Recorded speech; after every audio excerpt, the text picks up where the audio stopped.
Hi everyone, welcome back to my channel. My name is Rainy, and today I'm going to be reading some of the responses you guys left me about your experiences with the SSO Dressage community. That means the good, the bad, and the ugly. Also the questionable, because some of these are questionable. I would just like to say that I am in no way trying to bash the Star Stable Dressage community, and no one's names, no club names will be used in this video. So without further ado, grab your horse, start training, and let's look at these responses. So the first question that I will be reading responses to is, what are your worst dressage club experiences? So this person says, this club I was in was overly strict about attendance. Missed 3 practices and you're out. Well, one day I had a family emergency and couldn't get on for over a week. When I did come back, the club as a whole bashed me for being selfish and unreliable, for missing practices and not giving them a heads up. Didn't bother to ask why I missed practice or what had happened. And yes, I was kicked out. So, it's probably for the best that you're no longer in that club, because they clearly did not have your well-being in mind. That's ridiculous. I mean, I feel like if you can't get on for a week, that's like nothing. Them calling you selfish and unreliable, I feel like there was like a lack of empathy there. But I hope you found a better club that is understanding, and I hope everything is well with your family. I don't know how I'm gonna read the next freaking submission. Oh god, this is not how you want to start a freaking championship. Oh god. Oh god. Y'all, I'm not really a championship girly. I like doing champs, but I'm not the one who knows all the shortcuts, or I don't have high hopes for this championship because I'm on a level 7 horse and homie is very slow. However, he is happy, so that he does have that going for him. Oh my god, I was trying to look at their submissions. The next one is writing instructors who keep chatting and getting distracted by other people outside of the club or in the club, where they don't focus and you keep on writing without really doing anything. I have also had some experiences where someone else came off mute to talk nonsense and distract the instructor and the club. Man, if I had a dime for every time an instructor got like distracted or was talking to someone, I don't know if they were like trying to come up with what to do next, but I remember this one time. I think it was recently, because I joined this dressage lesson where why am I coming over here? Where I must have been in a belt with these other people for at least 20 minutes, 25 minutes. We were doing like some moves, but for the most part, I just feel like it was just us belting and trotting. And then this one girl who was like running around saying that she lost control of her horse and her horse was acting up and she couldn't get it to listen or whatever. I don't even know what that was. Every instructor is different, but I know that I have always really appreciated an instructor who does stay on task and can acknowledge something, that if it's like funny, they can acknowledge that, but then they move on and they don't like get caught up on it. What?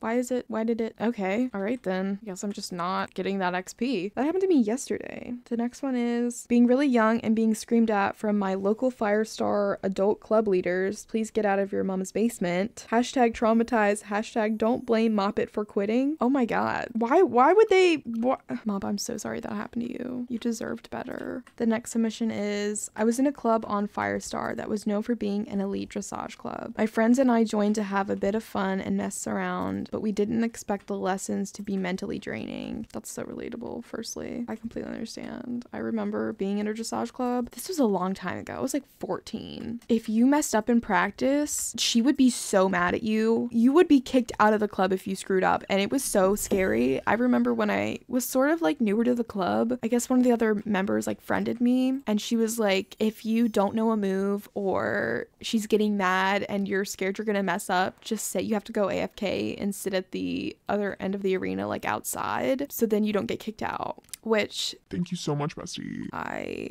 definitely used that tip multiple times. Dressage shouldn't be mentally draining. Like, this game shouldn't be a chore. Like, it should be fun. You shouldn't be scared to turn a circle the wrong way because you're afraid that the instructor's gonna, like, I don't know, have you drawn and quartered. Although we purposefully messed up at times, we were talked down upon, made fun of, and just overall had a tough time having any motivation to do the steps properly. I thought they would be more forgiving if we were new, but I guess it doesn't matter for them. No surprise the club didn't last long. Yeah, I feel like the degradation probably was the downfall of that club, because if as a member I was just constantly looked down upon and having my intelligence insulted, I probably wouldn't want to be there anymore. Straight up. Like, there would be no incentive for me to stay. Do we need a vocab lesson for degradation? I feel like we need one. I hope you guys feel educated by the end of this video.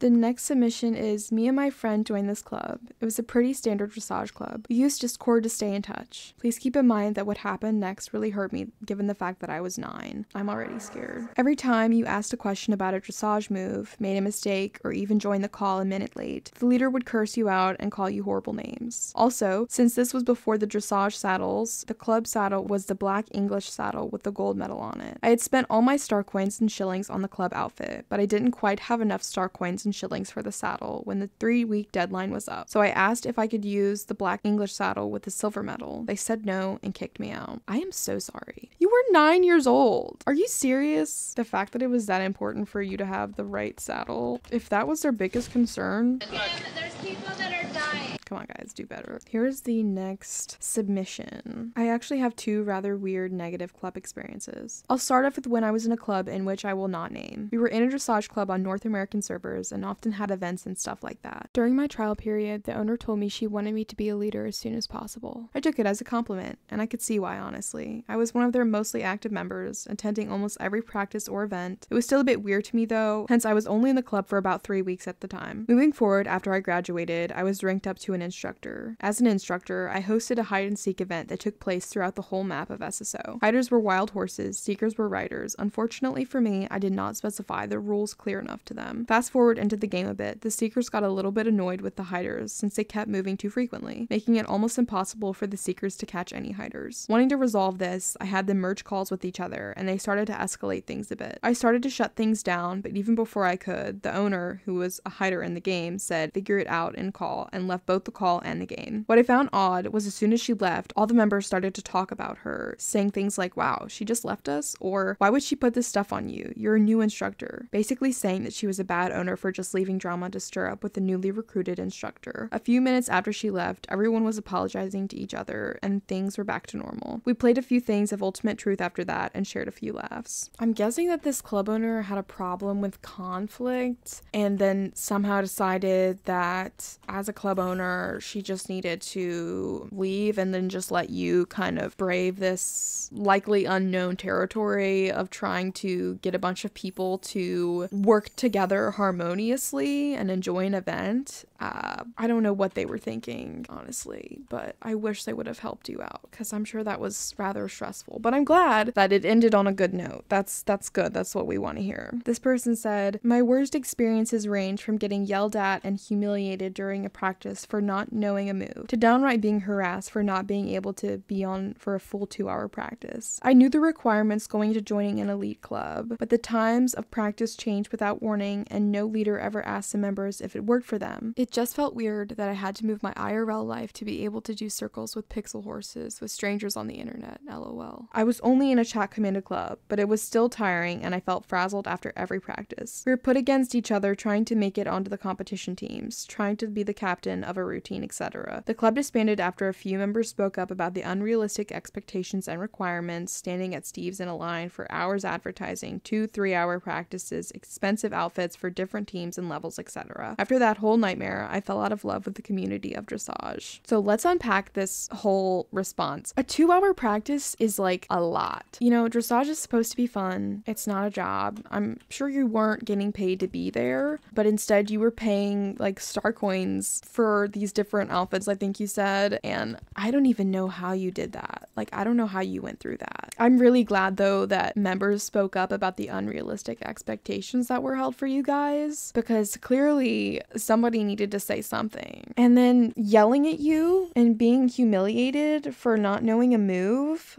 I don't know how you endured that for 2 hours or how any of the people got through that. And I'm really sorry that that affected your view on the dressage community and how it made you fall out of love with it. It can be fun with the right people. And if another club is what you're looking for, I hope you find one that rekindles your love for dressage and makes you feel loved and appreciated, unlike this club did. I'm gonna move on to the next question, which is, in your opinion, what characteristics does a good dressage instructor have? Strict, professional, kind, loud, and fun. The word strict has a lot of negative connotations, but I feel like you can be strict but still be respectful and understanding. I remember in high school, I had some really great teachers that were quote unquote strict, but they were still loving. Like, they still cared about you. They just held you to a higher standard. And because they were such a good teacher and they were nice and they made you feel cared about and intelligent and capable of accomplishing what they wanted you to accomplish, you wanted to make them happy. You wanted to excel in their class. And that's what I feel like personally a good instructor does. They're understanding. They are respectful. I feel like a good instructor has a passion for what they're teaching and a hunger to share their knowledge with others and help them understand. You can tell when someone who's teaching you doesn't want to be teaching you or doesn't really care if you end up understanding the material or not.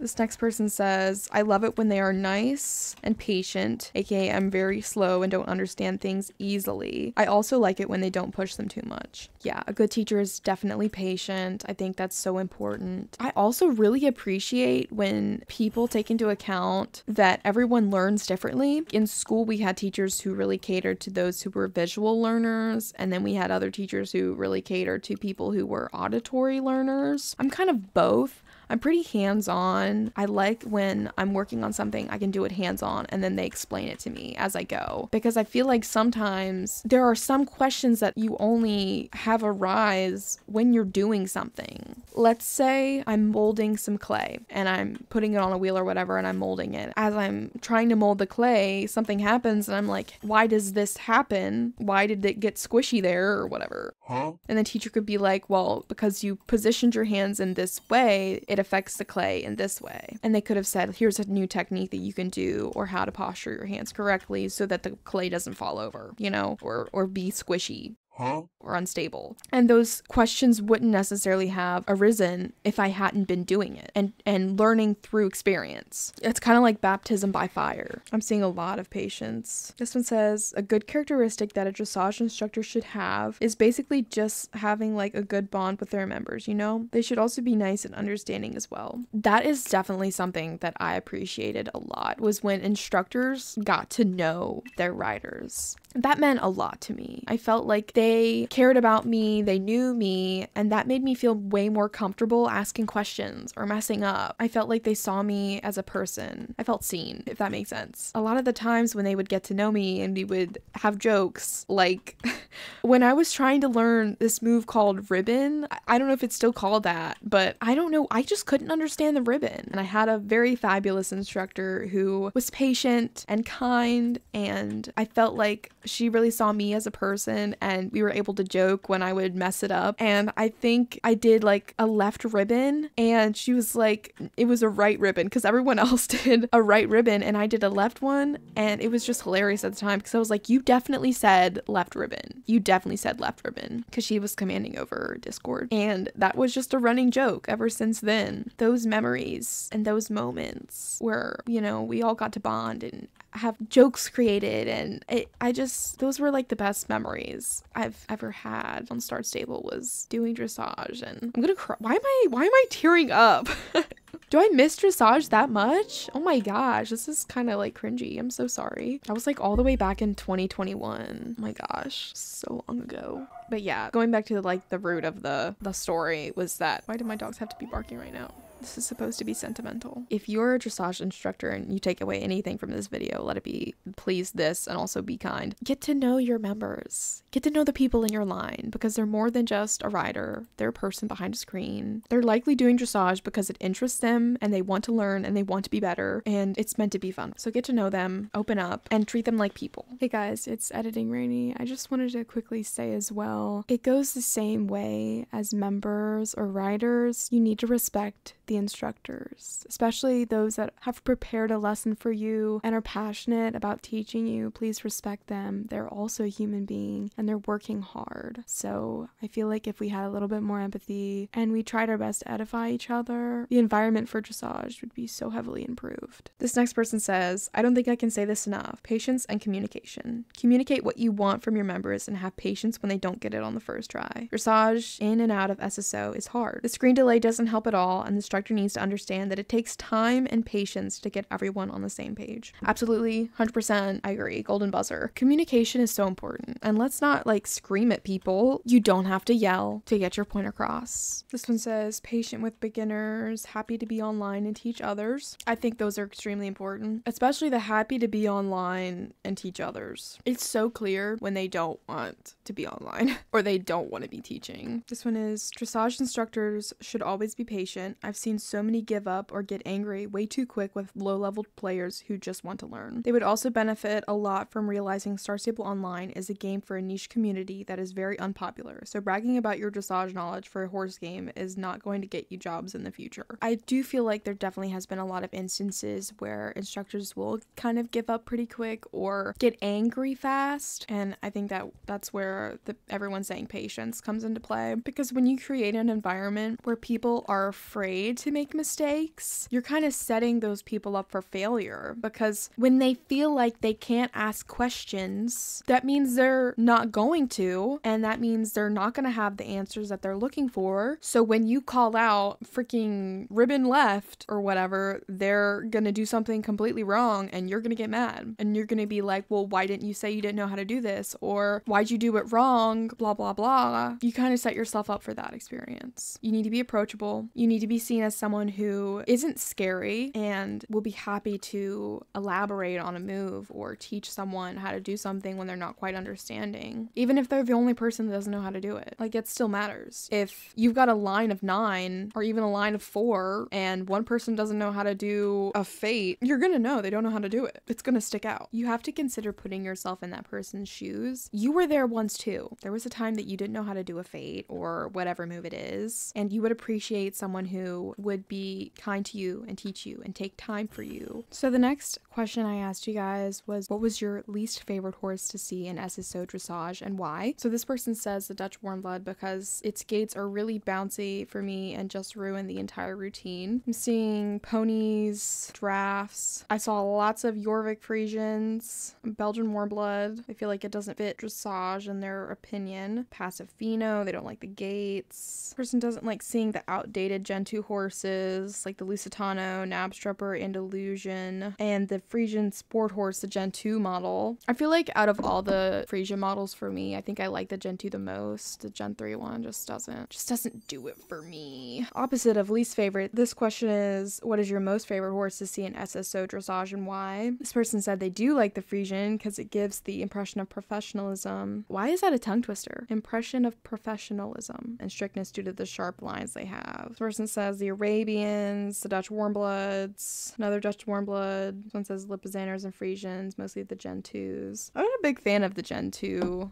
Lipizaner. I don't know, it's just outdated for me. I feel like I really like the newer ones in comparison to the older ones, especially because of like the updated Lava, the Passage, and the Capriole. I think it's pretty sick.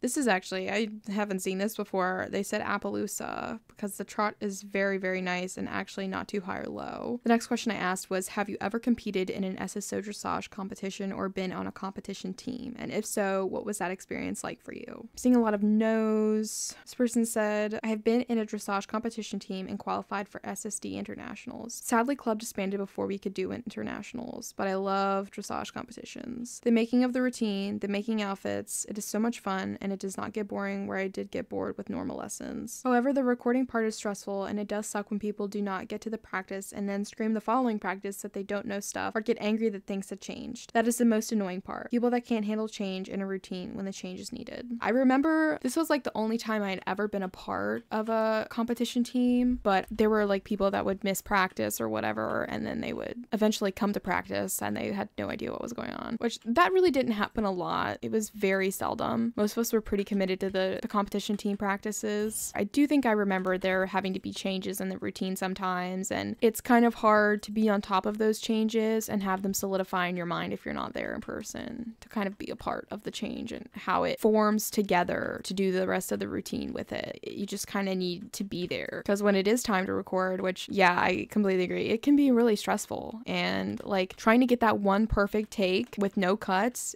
it's hard. When we were recording the routine, there was a part where I think somebody was like, their gaps weren't good. I think at one point it was me, and then another point it was someone else, where our gaps were like a little questionable. We had to fix it without making it super obvious, but we ended up, you know, fixing it and went on with the routine. And each take there would be one thing that we were like, that take kind of, it's not as good because of that one part where we stopped and the circle wasn't perfect, or that take wasn't the best because someone accidentally came out of global. And there was always something with each take, usually. That's really sad though that your club disbanded before you could do internationals. I'm sure you felt kind of bummed out because of all the hard work that went into qualifying and then not being able to compete in internationals. I'm seeing some ones that were like not as good because the instructor was kind of an inhibitor, which definitely, it sucks, because what are you supposed to do if you're on the competition team and your instructor really isn't doing a great job? Like, you can't just be like, well, let's find a replacement right now, because there's typically not like a ton of options, because it's either the instructor is the owner of the club or they're not the owner of the club, and then you have to go to the owner and say like, hey, this instructor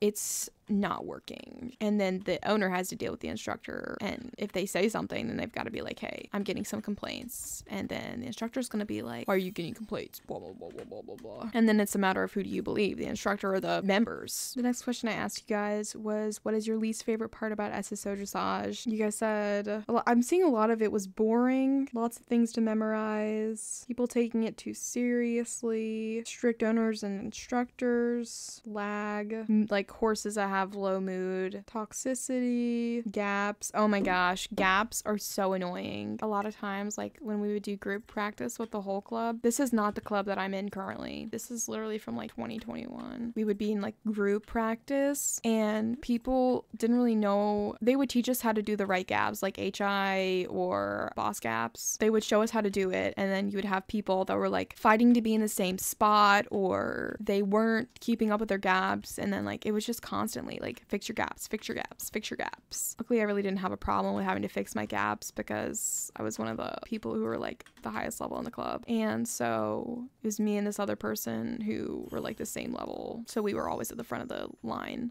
So we really didn't have a problem with having to fix our gaps. The next question was, what is your favorite part about dressage? We have the elegance and the professionalism, lots of moves to keep them occupied. It's fun to do with friends. Absolutely right. It really is fun to do with friends. I loved that part. The friendships you can make. Some of my closest friends are from dressage clubs, and I see those girls as sisters. Some friendships can last a lifetime and can make the game so much fun. Being in a club helps you find people who enjoy SSO dressage as much as you do, and you get to participate in competitions, events, and create memories you'd remember forever. That's very sweet. I'm glad that you found some people that you view as sisters, and I completely know what you mean by having those memories that you'll hold on to forever, because as you saw earlier in the video where I'm like tearing up because I'm talking about a dressage experience in a club, I did really have a wonderful time in that club, and I do miss that a lot. Did I forget to do the fox race? This person likes the matchy outfits. I love that part. Working hard together, the results of your labor is so satisfying. I loved seeing the video of the dressage routine that I did with that competition group. It was so exciting to see the routine come to fruition, and I go back and watch that video more than I would like to admit. The next question I asked was, how do you feel the SSO dressage community could improve? Yeah, these responses, I feel like it was a lot of be more kind, be more accepting, less strict, more oriented on how to make it fun for the members. Because if you want people to attend practices and and stay with your club, I feel like it is important to make it fun. When we were learning like arena lines, we played a game where she would call out center line, midline, quarter line, and you had to run to the right line, and that was just fun. I loved it. I had a great time doing that, and that made it so much more enticing to come to more practices because we did fun things to learn. I did really like this one response where it says, be more welcoming to newcomers and making info about dressage more accessible to folks without social media. I really like that response because I do feel like we should be a little bit more inclusive and welcoming to people who are new to the community. And then the last question I asked was, do you have any pet peeves about doing dressage with others? If so, list them below and why they bother you. One says, I don't like it when they have a full schedule, like from Monday to Sunday. I need to have my own life sometimes, you know. That's completely understandable. That's a lot of commitment. I think that definitely gives an opportunity for people who all have different schedules to at least be able to participate in something throughout the week. But I worry about that, number one, burning out the people running those activities. Number two, if they were having them be required for the members, like if you didn't make at least 5 of the practices throughout the week, then you're kicked out. Like, I feel like that would be kind of ridiculous because people do have lives. People have school, they have work, hobbies other than playing a horse game. Yeah, I completely understand what you mean. I think that would be rather overwhelming for all parties involved. This one says, when other people think that they know everything and that they can't learn any more from others. That's definitely a problem nowadays. People feel like they're just this library of knowledge. You know, truth is, like, you can always continue your education and you can always learn from others.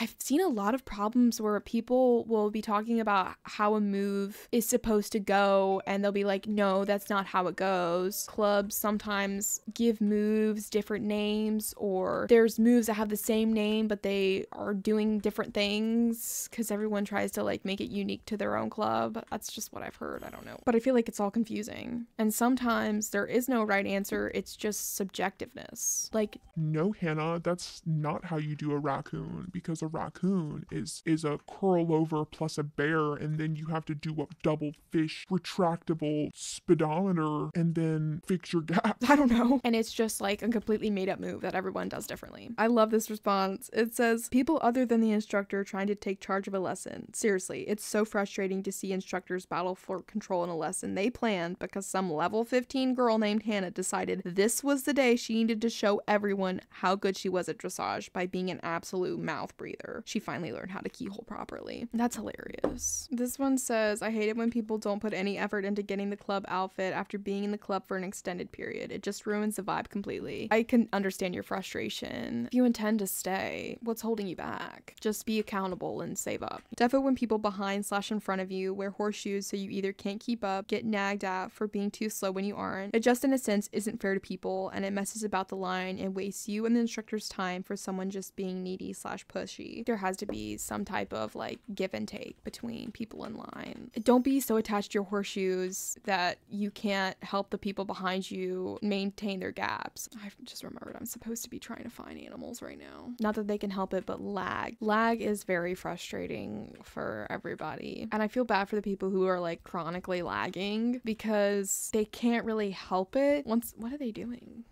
Why? What does that mean? Why?